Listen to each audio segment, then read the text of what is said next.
Hello students. बच्चों, ये 1 तारीख की हमारी वर्कशीट है और अगेन हमारी पॉलिटिकल की बुक से ली गई है। वही चैप्टर है हमारा जो हम पिछले 2-3 वर्कशीट में करते आ रहे हैं। संविधान निर्माण कॉन्स्टिट्यूशन डिज़ाइन से लिया गया है। ये हमारी वर्कशीट नंबर 12 है, भारतीय संविधान के बुनियादी मूल्य। अब जो डिफ़िकल्ट वर्ड आएंगे वो भी मैं आपको साथ साथ एक्सप्लेन कर दूँगी कि इनका मतलब क्या है। जो भी वर्कशीट आपकी आ रही हैं आपको अच्छे से समझनी है, क्योंकि इन्हीं से अब की बार आपके एग्ज़ाम्स होंगे। तो आपको जो भी वर्कशीट करने के लिए मिल रही है आपको वो अच्छे से समझनी है। एक बार समझ में नहीं आती है दोबारा से वीडियो को देखिए। आपको वीडियो को अच्छे से समझना है ताकि आपको जो वर्कशीट हैं वो अच्छे से समझ में आ जाए और आप अच्छे से अपने एग्ज़ाम कर पाओगे। तो बच्चों देखिए, यहाँ पर एक शब्द आया है बुनियादी। बुनियाद का मतलब होता है नींव।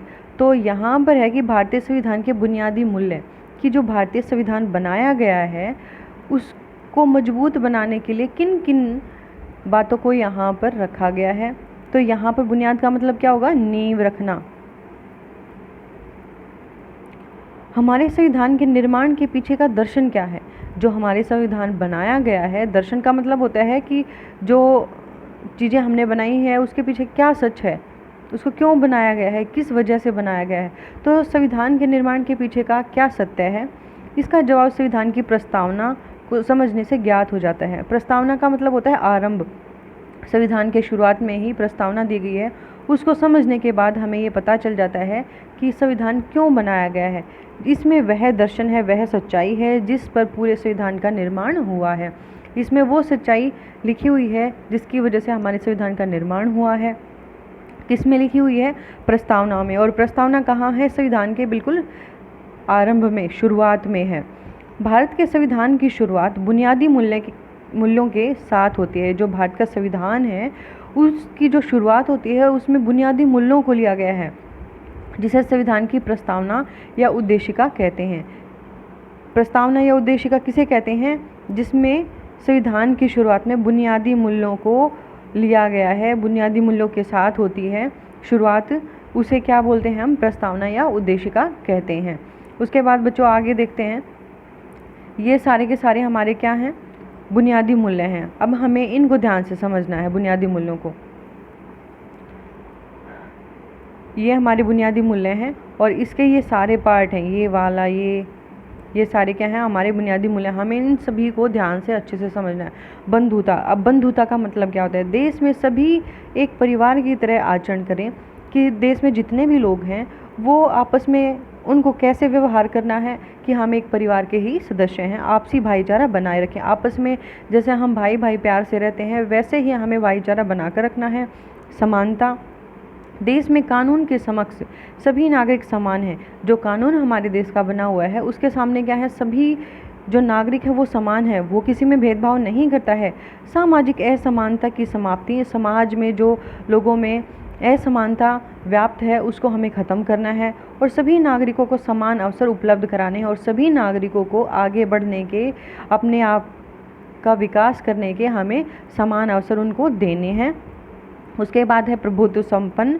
भारत अपने फैसले लेने के लिए स्वतंत्र है। कोई भी बाहरी शक्ति उसके फैसलों को प्रभावित नहीं कर सकती है। कि जो भारत है वो क्या है? एक स्वतंत्र देश है और जो भी वो अपने देश के विकास के लिए कोई भी निर्णय लेता है तो वो उन निर्णयों को लेने के लिए क्या है? स्वतंत्र है। कोई भी बाहरी देश उसके ऊपर अपना दबदबा नहीं बना सकता कि नहीं आपको ये डिसीज़न नहीं लेना है, हमारी बातें माननी है। तो यहाँ पर क्या है? भारत एक प्रभुत्व संपन्न देश है, वो अपने डिसीजन स्वयं ले सकता है। डिसीजन लेने के लिए वो क्या है? स्वतंत्र है। कोई भी बाहरी शक्ति उसके ऊपर उसके फैसलों को प्रभावित नहीं कर सकती है। उसके बाद है समाजवाद। सरकार जमीन और उद्योग धंधों की हकदारी से जुड़े कानून इस तरह बनाए कि सामाजिक आर्थिक असमानताएं कम हो। अब इसमें क्या बोला कि जो समाजवाद है इसमें बताया गया कि जो सरकार है वो क्या करे? जो ज़मीन है और जो उद्योग धंधे हैं उनकी हकदारी से जुड़े हुए जो कानून हैं, ज़मीन से रिलेटेड और उद्योगों से रिलेटेड जो भी कानून बनाए गए हैं उसमें सामाजिक और आर्थिक असमानताएं, समाज में जो लोग गरीब हैं या अमीर हैं उनके अंदर जो भेदभाव बना हुआ है उसको कम करना है हमें। उसके बाद है पंथ निरपेक्ष। भारत में सभी धर्मों को समान माना गया है। भारत क्या है? पंथ निरपेक्ष देश है, क्योंकि यहाँ पर सभी धर्मों का सम्मान किया जाता है। देश में किसी एक धर्म को विशेष दर्जा प्राप्त नहीं है, कि ऐसा नहीं है कि भारत किसी एक विशेष धर्म को मानता हो। यहाँ पर सभी धर्मों के लोग रहते हैं और आराम से रहते हैं, प्यार से रहते हैं। उसके बाद हमारे ये बाकी के हैं, इनको भी देख लेते हैं। स्वतंत्रता। देश के नागरिकों को अपने विचारों की अभिव्यक्ति करने की स्वतंत्रता प्राप्त है।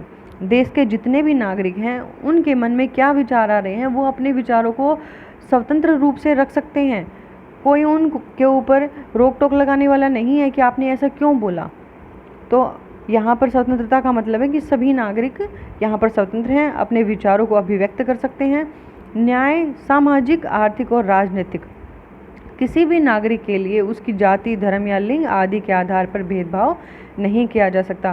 कहने का मतलब है कि कोई भी नागरिक हो हमारे देश का, उसके साथ उसकी जाति के आधार पर कि ये ऊंची जाति का, नीची जाति का, नहीं, ये चीज़ें नहीं चलेंगी। धर्म के आधार पर या लिंग के आधार पर, स्त्री है या पुरुष है या नपुंसकलिंग है, तो इसमें मतलब किसी भी आधार पर हम किसी के साथ कोई भी भेदभाव नहीं कर सकते। गणराज्य। देश में शासन का प्रमुख लोगों द्वारा चुना जाए, न कि किसी वंश या खानदान से होगा। मतलब कि जो प्रधानमंत्री, मुख्यमंत्री हम चुनते हैं वो किसके द्वारा चुने जाते हैं? जनता के द्वारा चुने जाते हैं। ऐसे तो नहीं होता ना कि कोई एक राजा है यहाँ पर और फिर वो राजा मर गया तो उसके जो बच्चे हुए, उसका जो वंश है वो राजा बन गए। ऐसा हमारे देश में बिल्कुल भी नहीं है, ना कोई तानाशाह है यहाँ पर। तो गणराज्य। गणराज्य का मतलब है कि लोगों के द्वारा चुना गया प्रतिनिधि यहाँ पर शासन करे। लोकतंत्रात्मक। ऐसी शासन व्यवस्था जहाँ लोग अपना शासक खुद चुनते हैं। हमें कैसी व्यवस्था बतानी है यहाँ पर कि जहाँ लोकतंत्रात्मक का मतलब है कि लोगों का, वहाँ पर लोगों के द्वारा चुने हुए लोग शासन करें। मतलब जनता वहाँ पर क्या है? प्रमुख है और उन्हें जवाबदेह बनाते हैं कि लोग उन्हें क्या करते हैं? चुनते हैं और अपना शासक बनाते हैं। और जब जनता उनसे जवाब मांगती है कि हमने आपको ये काम करने के लिए चुना था लेकिन आपने अभी तक हमारे ये काम नहीं किए, तो वो कौन जवाब देता है? वो शासक जिसको लोगों ने चुना है। अभी हम इसके क्वेश्चन आंसर्स देख लेते हैं। संविधान की प्रस्तावना से आप क्या समझते हैं? पहला क्वेश्चन है हमारा, संविधान की प्रस्तावना से आप क्या समझते हैं? ये पहले क्वेश्चन का हमारा उत्तर है। जो संविधान के जो बुनियादी शुरुआत है बुनियादी मूल्यों के साथ हुई है, जिसे संविधान की प्रस्तावना या उद्देशिका कहते हैं। ये हमारी पहले क्वेश्चन का आंसर हो गया। अब सेकंड क्वेश्चन है हमारा, लोकतांत्रिक शासन व्यवस्था किसे कहते हैं? तो लोकतांत्रिक शासन व्यवस्था ये यहाँ पर थी, ये हमने पढ़ी थी अभी, इधर है। ऐसी शासन व्यवस्था जहाँ लोग अपना शासक खुद चुनते हैं और उन्हें जवाबदेह बनाते हैं। ये हमारे सेकंड क्वेश्चन का आंसर है। संविधान निर्माण में बुनियादी मूल्यों का क्या महत्व है?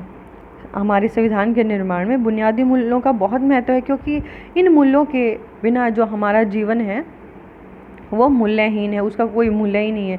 यदि हमारे से ये सारे के सारे अधिकार छीन लिए जाएंगे, आपस में भाईचारे की बात है, समानता है, स्वतंत्रता, तो हमारे जीवन का क्या, हमारा जीवन निरर्थक हो जाएगा, उसका कोई मूल्य ही नहीं रहता है। तो ये जो सारे के सारे यहाँ पर बुनियादी मूल्य बताए गए हैं वो हमारे जीवन के लिए बहुत उपयोगी हैं। उसके बाद क्वेश्चन नंबर 4 है, भारत क्या है पंथ निरपेक्ष राज्य क्यों कहलाता है? क्योंकि यहाँ पर सभी धर्मों के लोगों को, ये क्वेश्चन नंबर जो भारत के पंथ निरपेक्ष होने का क्वेश्चन है, इसका ये आंसर है, भारत में सभी धर्मों का सम्मान माना जाता है, सम्मान किया जाता है, देश में किसी विशेष धर्म को दर्जा प्राप्त नहीं है। ये हो गया हमारे क्वेश्चन नंबर 4 का आंसर। उसके बाद आप अपने जीवन में भारतीय संविधान के बुनियादी मूल्यों को किस प्रकार दैनिक व्यवहार में लाएंगे और स्पष्ट कीजिए। जो ये हमारे बुनियादी मूल्य हैं, यदि ये बुनियादी मूल्य नहीं होंगे तो हमारा जीवन क्या होगा? हम दूसरों से डर कर रहेंगे और अपने विचारों को प्रस्तुत करने में झिझकेंगे। तो जो बुनियादी मूल्य हैं उनका हमारे जीवन में होना बहुत ज़रूरी है। इन बुनियादी मूल्यों के कारण ही हमें अपने मौलिक अधिकार प्राप्त हैं, हम अपने विचारों को रखने में स्वतंत्र हैं, हम किसी भी धर्म को अपनाने में स्वतंत्र हैं, हम कहीं पर भी घूमने के लिए स्वतंत्र हैं, किसी भी धर्म को अपनाने के लिए, किसी भी नेता को चुनने के लिए स्वतंत्र हैं। तो बुनियादी मूल्यों का हमारे जीवन में बहुत अधिक महत्व है। तो बच्चों, ये हमारी वर्कशीट हो गई कंप्लीट 12th वर्कशीट है वर्कशीट 12 और यहाँ पर बुनियादी मूल्यों की बात की गई थी। तो बेटा ये आपको अच्छे से करनी है। कोई भी आपको डाउट आता है आप मुझसे कमेंट करके पूछ सकते हैं। Thanks for watching video. और यदि आप फर्स्ट टाइम हमारे चैनल पे आए हो, चैनल को सब्सक्राइब कर लीजिए। वीडियो अच्छी लगती है तो प्लीज़ लाइक कीजिए ताकि मेरे को भी अच्छा लगे कि मैं बच्चों के लिए मेहनत करती हूँ और बच्चों को मेरी वीडियो अच्छी लगती है।